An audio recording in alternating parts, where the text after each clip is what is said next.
forged on the gridiron in September. Perfected in the magic of March. For the fans who love the crunch of the pads, prefer a dunk, and expect nothing but the best. It's Bigger 10. Here's Steve Dace. Greetings. Apologies for the delay. Nevertheless, we are here to finish the season here at Bigger 10. This is our season finale. I am Steve Dace. He is Aaron McIntyre. Now, the good news is, because we took so long to get to this season finale, it actually won't be a long wait until we start the new season of Bigger 10. Right? Like if you're a Michigan podcast subscriber, we were on time ending the season with you. So when we start this up again the 1st of June, it's going to feel like a hiatus to you. When we see you guys again here on Bigger 10, it's only going to be a couple weeks from now. So it won't be that big of a deal. So there's always a bright side, Aaron. How are you? Indeed, and there's a lot of stuff to talk about in the meantime, too. I mean, there's never a shortage of news necessarily. It's just sometimes during this time of the year, there's a shortage of compelling news. That is not the case today. No doubt about it. So let's begin by wrapping up spring football in the Big Ten. And this is the first year I can remember that the Big Ten Network did not show every team's spring game. There's only a couple I missed. I wanted to get to an even number of the spring games in the West and the East, with it being the last year of divisional play. So I had a chance to watch 3 from the East, 3 from the West, and just kind of wrote some summaries based off of what I saw. All right, so let's start at the top, shall we? I like saying that. The 2-time defending champion, Michigan. To me, what stood out about its spring game, Aaron, overall, just a lot of quality depth. I mean, some of the most well-known players, household names, the Donovan Edwards, Blake Corums, Junior Colsons, those guys didn't even play. And yet there was just a slew of depth and athleticism that was very obvious for Michigan. Now, here's what's also obvious. Better keep J.J. McCarthy healthy. I mean, listen, there's not a lot of teams in the country that could lose a guy that's a potential first-round draft pick at quarterback and not miss a beat.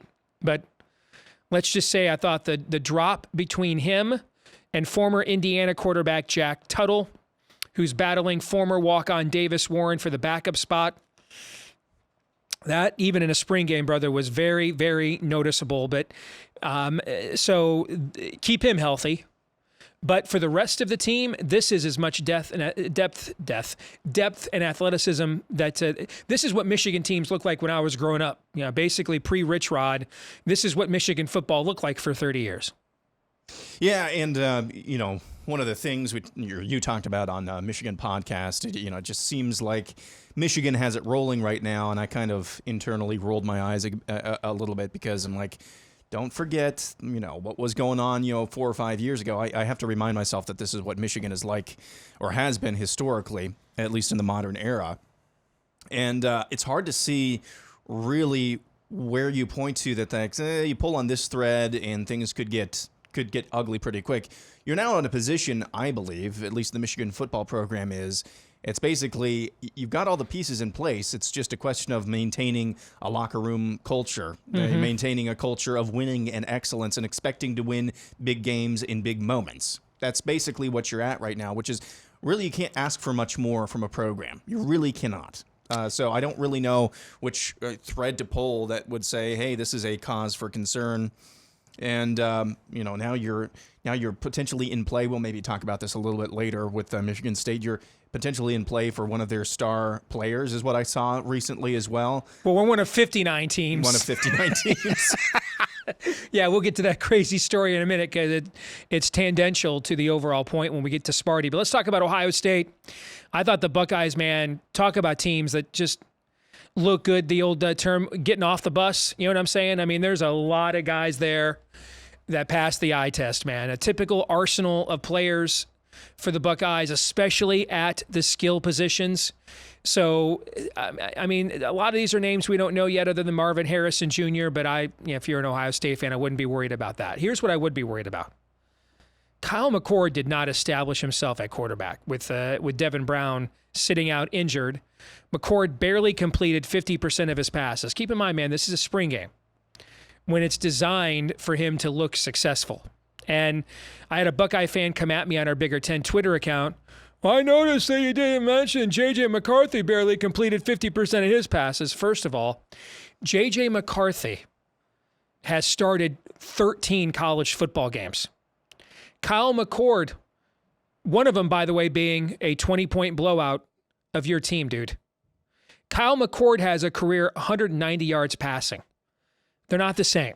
All right? I mean, you know what J.J. McCarthy can do in facing live rounds. We have no idea what Kyle McCord can do facing live rounds, but in a game situation with a huge crowd there and a lot of favorable conditions, he looked a little shaky. And so that looks to me like a quarterback battle that's absolutely going to go into the fall. Even with Devin Brown being hurt, this was McCord's chance to separate himself. He did not do that.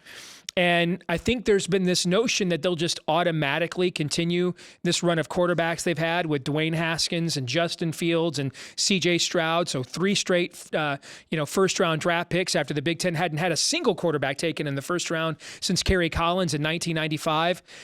I'm not sure that the guy who's going to continue that streak is on the roster right now, Aaron. Maybe it's Devin Brown. We just didn't get a chance to see him because of the injury. But it's not Kyle McCord from what I saw. So a popular trope is that Ryan Day has peaked, or has he peaked? I don't know. I don't buy that and quite yet. And my pat answer the last couple of seasons, especially last year with Ohio State, was let's just see, the status quo with Ohio State is what it is until they show something different. And that was kind of my caution last year. And you can come back to do they have a quarterback on the roster that can continue these unbelievable streaks? And you can come back to that and say, well, look at all the wide receiver. How good do you need to be at quarterback if you have all of this talent around you at the skill positions, as you pointed out? No Context College Football on Twitter. I don't know if you follow them. They're probably my favorite college football follow, especially during the season. It's just pure spirit of college football. But they posted something today, as we're taping this on Tuesday, the 9th. They posted something today. It was just a photo, a screenshot of Jackson Smith-Njigba, Chris Olave, Marvin Harrison Jr., and Garrett Wilson on some game, I don't know what game it was, sitting together on the sideline. Now, 3 of those guys are gone now. Mm-hmm. And when you put them all together, we're used to Ohio State having this just outstanding core of receivers year in and year out and year in and year out. But you put those 4 together recently, and it's like, how do you replace those guys? We're going to find out. And again, the pressure is not that big at quarterback if you have all of that talent together. But those are 2 or 3 pieces that are, when you take them all together and losing them in the last few years, as they have 3 of those, that's going to be hard to figure out. So I'm going to say this year, Ohio State's going to go as far as their wide receivers can carry them because, and this is not a dig at previous Ohio State quarterbacks, not at all. But that's additionally important, having skill and having talent there, especially when you've got questions at quarterback. So that's really, I think, that they're going to rise and fall on the strength of their wide receivers this year. All right, let's get to the next team. I had a chance to watch their spring game. Let's talk Penn State. Penn State struggled mightily in pass pro the entire game. It led to a pretty low-scoring affair. I think it was like 10-7, 13-10, something like that. However, you could look at this another way. I mean, they have some very highly recruited players over on that side of the football there. Remember, I told you last year, this was a 23-24 team. And so you could look at it another way, which is they got a hella pass rush and the offensive line struggled against it. So that's the thing when you're evaluating a team against itself. What looks like it could be a strength means that the opposite side could be a weakness. What looks like it could be a weakness means the opposite side looks like it could be a strength. That's one of the things I liked about Michigan's spring game is they had a draft. The 2 teams were split up, even with a lot of injuries, and the game came down to like the last drive, right? That's what you want to see, an equal amount of give and take. In this Penn State scrimmage, man, the defense absolutely dominated. I mean, the offenses, the quarterbacks, if this were a real game, would have taken a lot of hits and were running for their lives. So I don't know enough about Penn State to know whether to be more concerned about the pass pro or more enthused about the pass rush, but that was really the storyline of that particular spring game. Yeah, I watched a little bit of this one as well, and I wouldn't put too much stock onto anything you saw there. I mean, this is Drew Allar. This is his team now, but he's still young, and so you expect growing pains even in the spring game. It was also a rainy day. I think it was cold too, and it looked like a few. I think at the end of the game, James Franklin looked like he didn't even want to be there. So I wouldn't really put too much stock onto anything with Penn State, and that's as far as my analysis goes on that. All right, let's get to Sparty. So I guess I was wrong. I watched 4 from the East and 2 from the West, so my bad. This is the second year in a row, Aaron, I watched Michigan State right after watching the Big 3 in the East. And remember what I said when I came in here last year after doing that. I thought the size differential between them and the rest of the top teams in the East was very noticeable. I thought the exact same thing watching it again this year. The other thing that stood out to me is they were letting Noah Kim clearly push Peyton Thorne at quarterback. And Peyton Thorne outplayed him in the game, but it was clear that they were giving Noah Kim every chance to try to win that job. Well, good news for Noah Kim. You have won the job. Peyton Thorne stunned Michigan State by transferring right after the spring game. He will now be Hugh Freeze's first starting quarterback down at Auburn. And even worse news for Michigan State, by far their best offensive weapon returning, wide receiver Keon Coleman, as you mentioned earlier, he also entered the transfer portal and is considering at last count now 59 schools. Can you say, show me the money, right? So I don't know what's going on right now with the Michigan State football program. You gave that incredible deal to Mel Tucker. He comes out the next year, has a disappointing season. You just lose your starting quarterback. And I don't know that there's a huge downgrade from Peyton Thorne to Noah Kim, but we'll see. I mean, that's why they play the games. Clearly, though, the Noah Kim loss, especially after losing Jaden Reed, I mean, their wide receiver core has taken a hit. I don't know, man. I mean, it just kind of feels a little bit like a program in disarray right now. Yeah, you see the meme on social media sometimes, a collection of books, the decline and fall of the Roman Empire, and each book has a pillar, and as each book goes and the empire declines, a pillar on the spine of the book starts disintegrating even more. It feels like we're kind of somewhere around the beginning. This is like the decline and fall of the Spartan Empire, something like that, from what Mark D'Antonio had built it into, which was some team that could have a say in their division and a say in the conference. And right now, this is now 2 seasons in a row where it's like, there's no buzz here. I think I saw only 3 of their players were drafted in the NFL, which is, okay for historically for what Michigan State has been, but there's just no buzz. It's basically radio silence. I don't hear anybody talking about them. Of course, again, I'm in Iowa, but I really don't see much. So again, it's a gigantic question mark. Whereas what I think Spartan fans have been come to expect or have expected, and to some degree rightfully so, with Mark D'Antonio, is we expect to make some noise. I just don't see that right now. I just see a lot of apathy. And there's 3 from the West, I believe. Sorry. Oh, there are 3 from the West. All right, here we go. Let's talk Nebraska. Boy, Nebraska really pulled out the pomp and circumstance for Matt Rule's debut. They brought Frank Solich back to Lincoln. It's the first time he had been there on an official capacity since an unceremonious firing back in the day. Here's what was my concern, though. When you peeled all of that away, the offensive line numbers were so limited that several of them had to play for both teams. Actually, had no contact jerseys on the offensive linemen. One of them actually still got hurt. So I mean, there's a couple of positions where you don't want to be very low in depth. Quarterback obviously is the most important. After that, it's both sides of the line of scrimmage, particularly in a line of scrimmage league like the Big Ten. And that is, and Rule's going to want to play physical, going to want to run the football. Casey Thompson has since transferred because he lost the quarterback job to another transfer, Jeff Sims from Georgia Tech. I don't know, just kind of felt like let's play up the pomp and circumstance. because it feels like maybe Matt Rule's going to need a year here. Yep, that's kind of the takeaway that I've gotten. And I think I said when it came to Jeff Sims, bringing him in when you already had Casey Thompson, that was either, hey, we just got another depth piece, or it was really because that was kind of Jeff, that was kind of Brom's guy. So I think that's kind of what you saw here. I think they identified him and said, hey, they could, he could play for us. And you saw Casey Thompson promptly transfer out. So, yeah, I watched a little bit of this as well. Again, it's a spring game. I don't want to be too harsh on them like it just was with Michigan State. But is it out of the ordinary for a new head coach to need a year somewhere? No. I just know in Nebraska especially, the appetite there for continuing to have disappointing seasons stacked upon each other, I'd have to think that's wearing kind of thin. And remember, Rule's first year at Baylor was not great either. And that, of course, was... Brom. I said Brom a moment ago. I meant Rule. That's okay. And then the second year, of course, they were tremendous, and he darn near took them to the playoffs. So, all right, let's go next now. We head to Madison. And this was a surreal scene. I mean, to see the Barry Alvarez era just suddenly tossed aside after 30 years of achievement and excellence. For tempo, chucking it all over the yard in the snow, it was very jarring. Here's what was also jarring. Tanner Mordecai threw 4 interceptions. The defense had 10 sacks.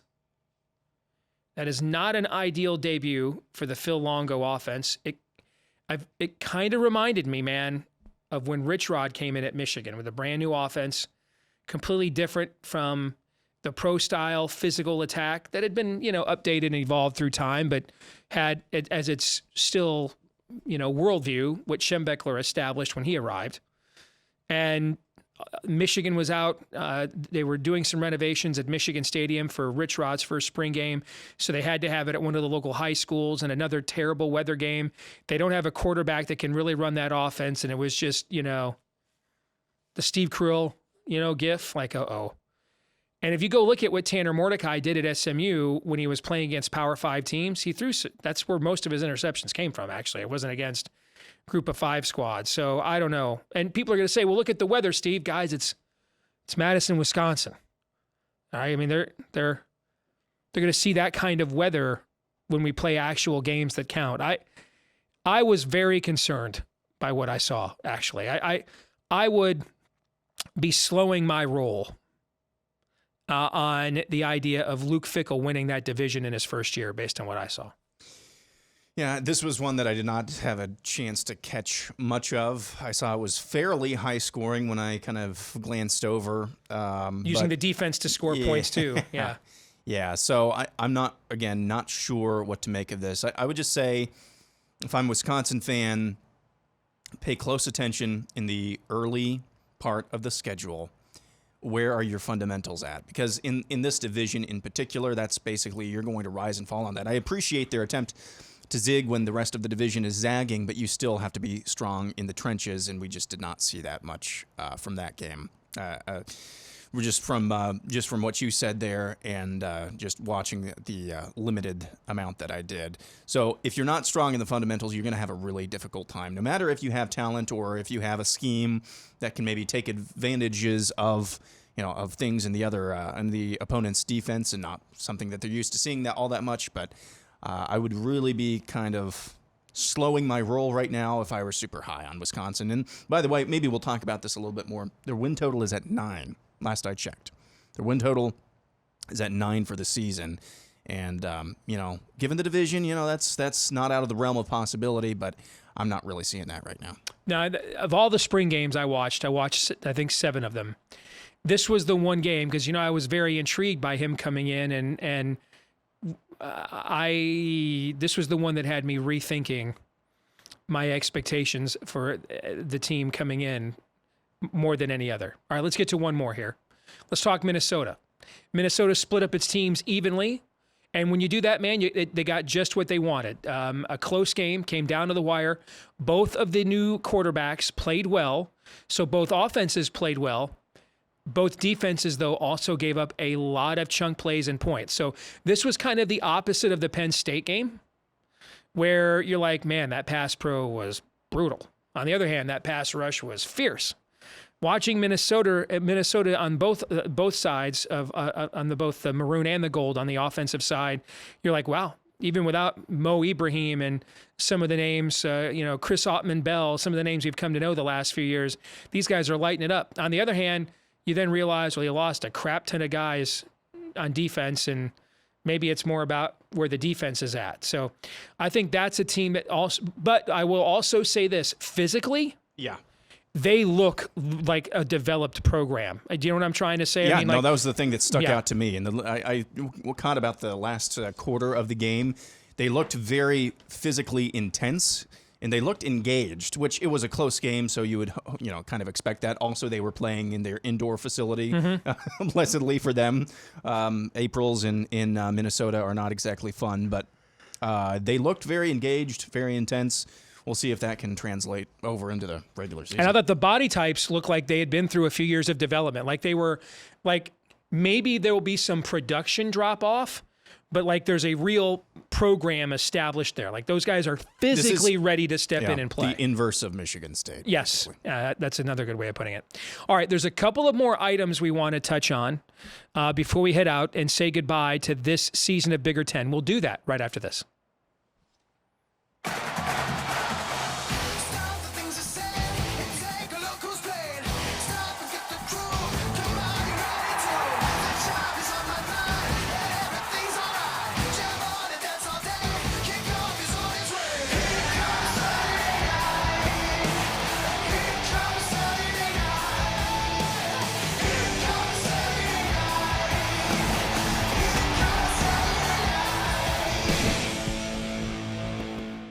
I just watched the first official promo from NBC Sports for Big Ten Saturday Night. Fallout Boy, one of the biggest selling artists of the last couple of decades, bringing them over. Remember, they were one of the artists for ESPN's Saturday night games a few years ago as well.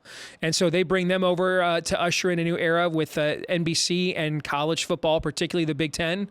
And dude, that looked tremendous. I thought CBS busting out that phenomenal theme song for the Big Ten as they did at the end of last season was something, but that might have even surpassed it. I mean, it's got all the same vibes of what NBC has done with Sunday Night Football, which is the top-rated program in all of television right now. I mean, this is Kevin Warren's lasting legacy, Aaron, this television deal that has like this NFL exclusive window in different time periods. If that's his lasting, albeit short-term legacy, I think it's going to turn out to be quite a one. This looks like it's going to be, between them and CBS editions, real big-time atmospherics for the league. Yeah, no kidding. And, I saw that, and there's been a typical response to, this new TV deal and having NBC on Saturday nights. That's their kind of exclusive slot there. This is all well and good for Ohio State, Penn State, or any big name marquee matchups, but wait till it's, Northwestern versus Indiana on a Saturday night. I don't think we're actually going to see that ever. No. Because of something actually you brought up that I had not known. The way that these networks are now drafting the games, they're not actually drafting games anymore. They're drafting weeks. Right. And then they can put whatever game they want into their slot. So That's Fox, that's Big Noon. CBS, that's the late afternoon or afternoon. And then NBC will have the third game. So you're really just getting 3 big slots, and then everything else will just be on Big Ten Network or FS1, as I understand. Or I don't know if CBS Sports Network is doing anything. No, but I think they're getting a Big Ten basketball, no football. Yeah. Peacock will get some football, and FS1 will get some football as well as part of the package with Fox. So yeah, I saw that, and I just said, man, they are absolutely serious about turning this into the college football Big Ten version of Sunday Night Football, and which they, as you pointed out, have done a tremendous job with. And I'm glad they're serious about it because they paid a lot of money to do it. And they've already announced what the Week 1 game's going to be. An old-fashioned Eastern Independent rivalry from back in the day. West Virginia at Penn State, so it won't be the whiteout, but it'll look very whiteouty, would be my guess. That'll be the very first NBC Saturday night game, September the 2nd, West Virginia at Penn State.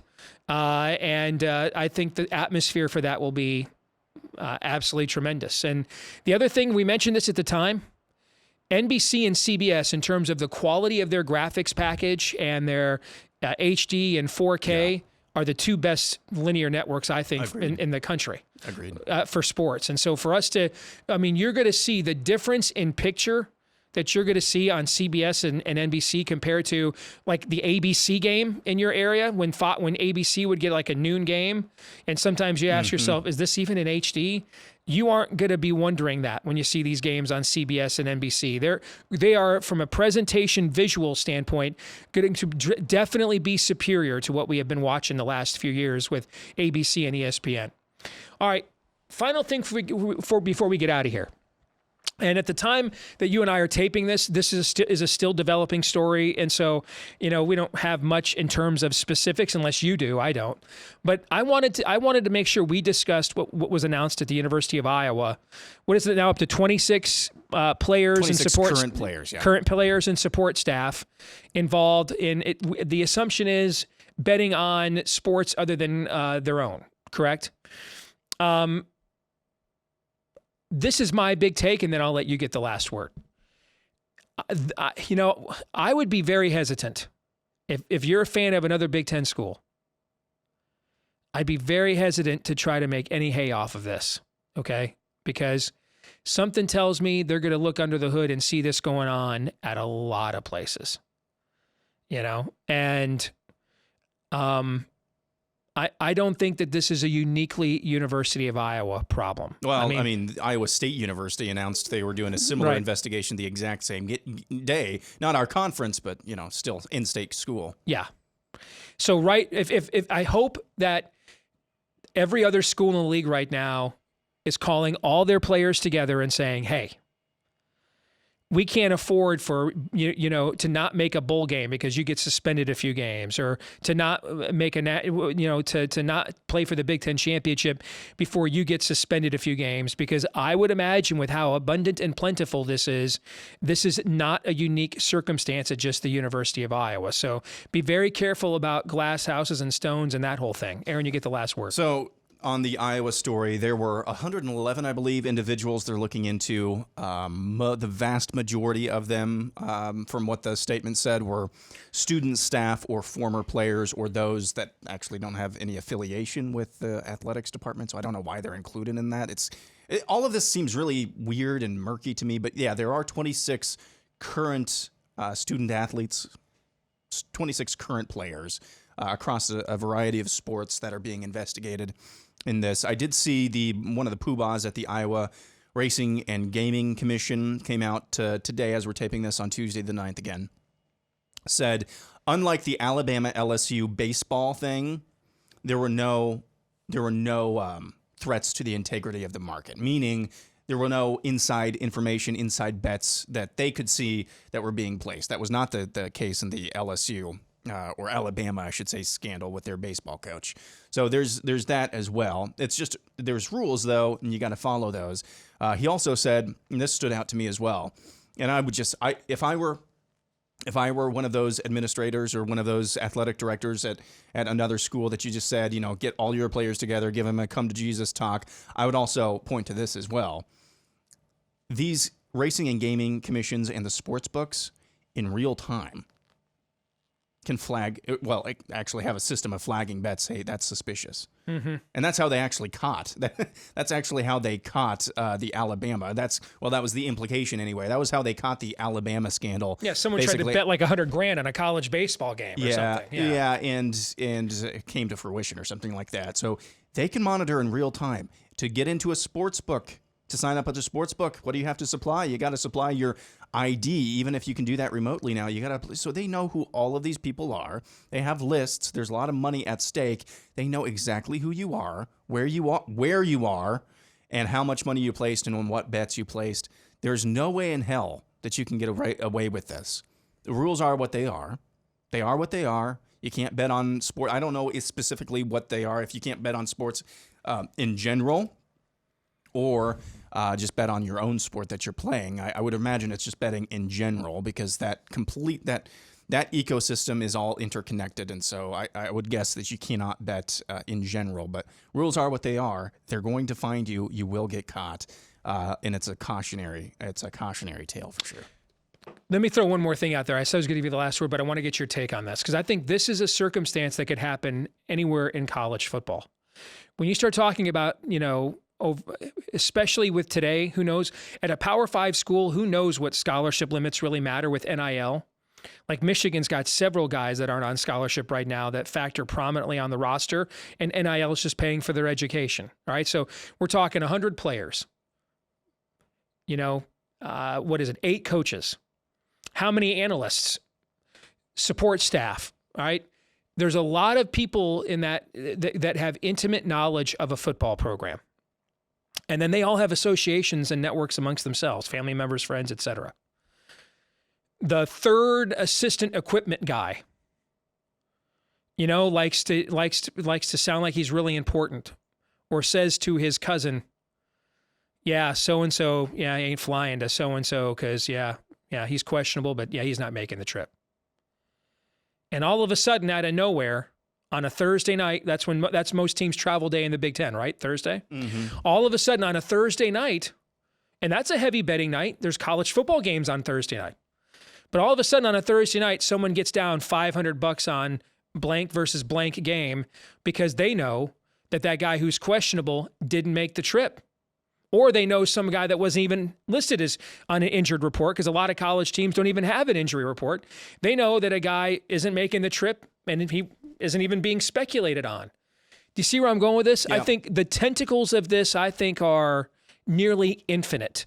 And then how do you trace that back to see if, that guy then claims, well, I just told my buddy what I'd heard. I've been doing that for years. I didn't know he was betting on it. Well, how do we know he didn't know? How do you know he didn't have the bet placed for you? I think I have no idea how this is all going to be policed, is what I'm trying to say. There's an infinite amount of circumstances where something could appear to be nefarious and it's really just blustering.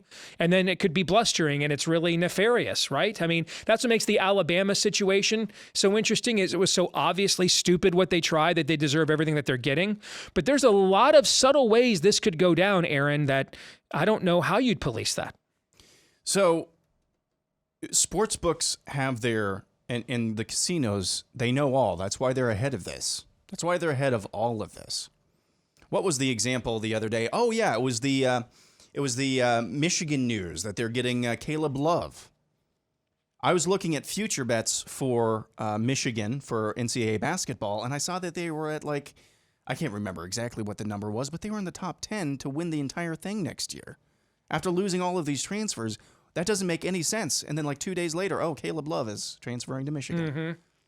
So sports books know all of this ahead of time. Why is that not an unfair advantage to them, actually? Mm-hmm. Yeah. So it's a two-way street here. They all know this. What's the difference between equipment manager buddy I know of a friend of a friend of a friend and some anon on Reddit or on your SB Nation blogs, who actually is the equipment manager or third equipment manager of, William and Mary? What's the difference between that? I don't really know. So how do you police all of this when it is just blatantly inside information, as you just said? Make an example. Make an example. Accountability is always a good thing.